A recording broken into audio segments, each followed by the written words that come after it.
Saudi আরবে নারী গৃহকর্মীদের বেতন নিয়ে বঞ্চনার পাশাপাশি শারীরিক ও মানসিক নির্যাতনের অভিযোগ বহুদিন ধরে।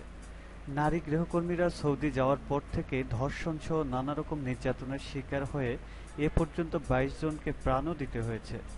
বাংলাদেশ দূতাবাস ও জেদ্দায় বাংলাদেশ কনস্যুলেটের তথ্য অনুযায়ী নারী গৃহকর্মীদের সৌদি আরবে পাঠানোর ২ বছর পর পরিস্থিতি আরও খারাপ হয়েছে।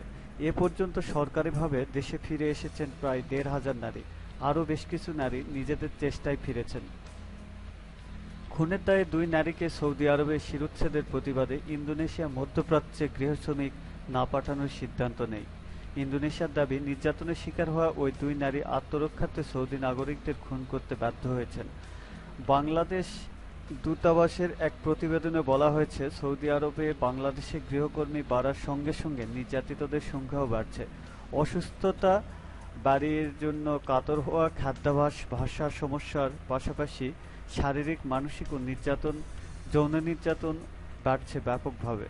গত বছর দূতাবাসের প্রতিবেদনে বলা হয়, ডজন খানেক কারণে বাংলাদেশের নারী কর্মীরা ঝুঁকিতে পড়েছেন।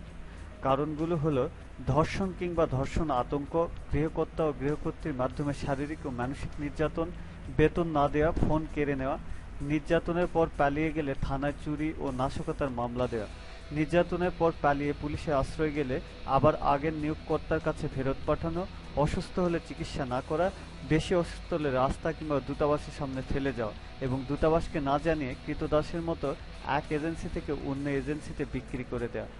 ৫০ জনের এক মূল্যায়ন প্রতিবেদন পর্যালোচনা করে দেখা গেছে, তাদের মধ্যে নির্যাতনের কারণে অন্তত ৫ জন আত্মহত্যা করেছেন। ধর্ষণের শিকার হয়েছেন ১২ জন, যাদের ২ জন সন্তান সম্ভবা হয়ে পড়েন, আর বাকিরা নানা রকম অমানবিক শারীরিক নির্যাতনের শিকার হয়েছেন। তাদের মধ্যে কয়েকজন প্রাণ বাঁচাতে ভবনের ছাদ থেকে লাফিয়ে পড়ে গুরুতর আহতও হয়েছে।